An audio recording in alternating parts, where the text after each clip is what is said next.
Hello दोस्तों, आज हम लाइन और एंगल्स का कंसेप्ट नंबर 2 को डिस्कस करने जा रहे हैं। कंसेप्ट नंबर 2 है तिर्यक रेखा द्वारा बनाए गए कोण।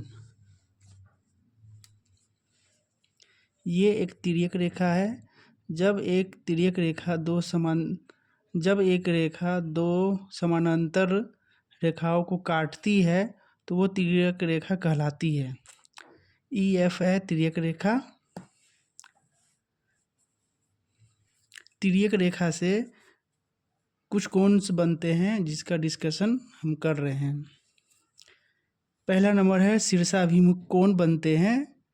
जैसे कि शीर्षाभिमुख कोण के 4 युग्म बनते हैं।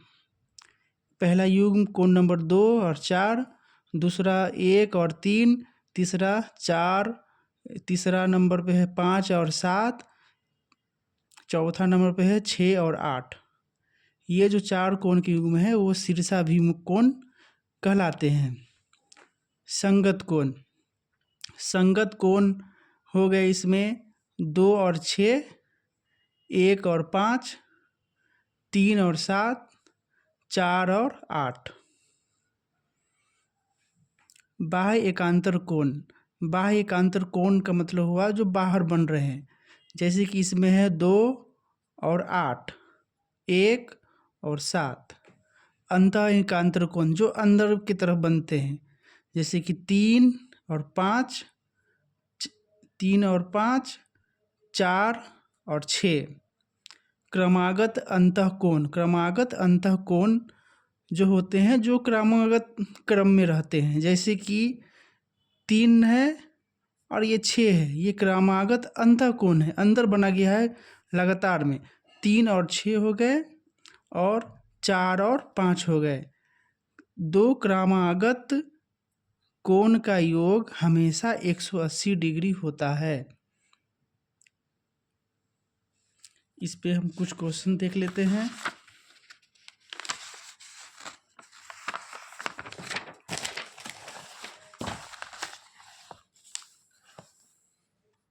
यदि AB समानांतर है CD के और कोण A और 1 और 2 का अनुपात दिया गया है तो 1 से 8 तक सभी कोण ज्ञात करें। हमको पता है कि कोण 1 और 2 180 डिग्री के बराबर है, तो 3x + 2x = 180, तो 5x बराबर 180। x का वैल्यू यहाँ पर हो जाएगा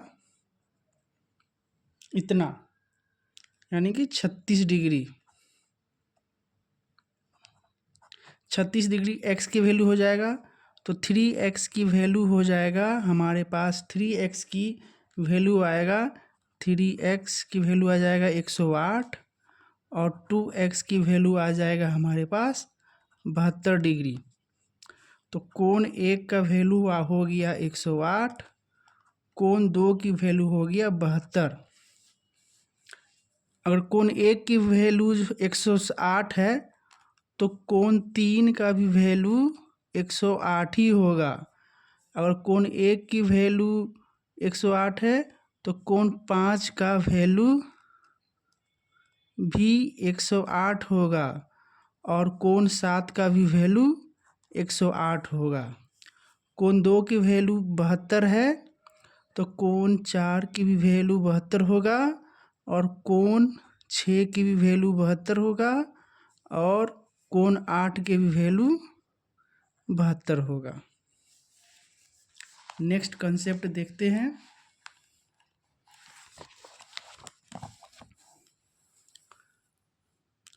कोण समद्विभाजक। जब एक रेखाखंड किसी कोण को, ये एक रेखाखंड है, किसी कोण को 2 बराबर भागों में बांटता है तो उसे कोण समद्विभाजक कहते हैं। तो कोण समद्विभाजक कोण के दोनों पक्षों से लंबवत समान दूरी पर होता है। यानी कि ये लंबवत कोई कोण है ये, और इसका ये समद्विभाजक है। अगर किसी भी बिंदु पर कोण समद्विभाजक के किसी भी बिंदु से यहाँ से लंबवत दोनों तरफ से बराबर बराबर लाइन अगर खींचेंगे तो ईडी समानांतर यानी कि ईडी का जो मान होगा वो एफडी के बराबर होगा। ये दोनों लाइन बराबर हो जाता है। और यदि जब तिर्यक रेखा के एक ही ओर बने कोणों का कोण समद्विभाजक खींचा जाता है, ये तिर्यक रेखा है एक ही ओर यानी कि इस कोण को और इस कोण को समद्विभाजक खींचे हैं दोनों तरफ, तो यहाँ पर जो दोनों के मिलने से जो कोण बनता है हमेशा 90 डिग्री का होता है। तिर्यक रेखा के एक ही तरफ, ये एक तरफ हो गया, अगर एक कोण ये हो गया एक कोण ये हो गया, दोनों को समद्विभाजक करेंगे। ये लाइन कोण समद्विभाजक हो गया इसका, ये लाइन कोण समद्विभाजक हो गया इसका। जहाँ पर ये मिलकर कोण बनाएगा उसकी वैल्यू हमेशा 90 डिग्री रहेगा। तो कुछ क्वेश्चन हम लोग देख लेते हैं।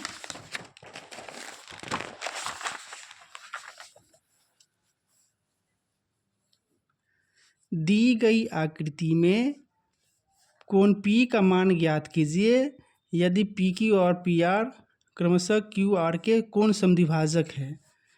ये जो है R का समद्विभाजक ये हो गया, Q का समद्विभाजक ये हो गया। जहाँ पर मिलता है ये वो बिंदु P है, ये हमेशा क्या रहेगा 90 डिग्री, ऐसे समझते हैं।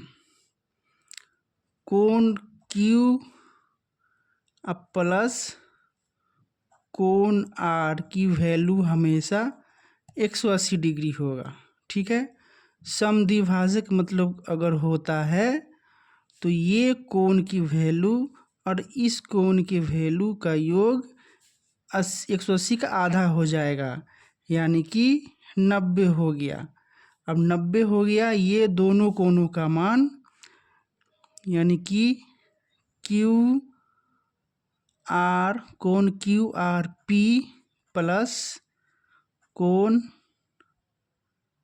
RQP इसका मान 90 डिग्री का हो गया। तो कोण P का मान क्या होगा QPR, कोण PQR का मान क्या होगा 180 माइनस 90 बराबर 90 डिग्री। यहाँ से हम निकाल भी सकते हैं या फिर डायरेक्टली कंसेप्ट से यहाँ पर हम 90 डिग्री आंसर बोल सकते हैं। तो नेक्स्ट कंसेप्ट को अब देखते हैं। कंसेप्ट है यदि AB समानांतर है CD के तब ये कोण दिया रहे X और Y का मान जब दिया रहे तो ये एंगल अगर निकालने को कहा जाए तो इसका मान होता है angle theta equal to X plus Y, theta equal X plus Y. तो इसका क्वेश्चन है कि अगर ये एंगल 40 है ये 100 है तो थीटा के मान ज्ञात करना है। थीटा के जगह पे हम लोग y भी लिख सकते हैं, y का मान निकालना है। तो इसमें क्या होता है थीटा की वैल्यू क्या होता है हमारे पास, थीटा की वैल्यू हमारे पास होता है x प्लस वाई। थीटा की वैल्यू हमारे पास आ गया x प्लस वाई। तो थीटा की वैल्यू यहाँ पर ऑलरेडी दिया गया है 100 इक्वल x की वैल्यू है 40 प्लस वाई, इसलिए y की वैल्यू जो हो जाएगा हमारे पास कितना हो जाएगा 100 माइनस 40 इक्वल 60 डिग्री। 60 डिग्री हमारा आ जाएगा आंसर।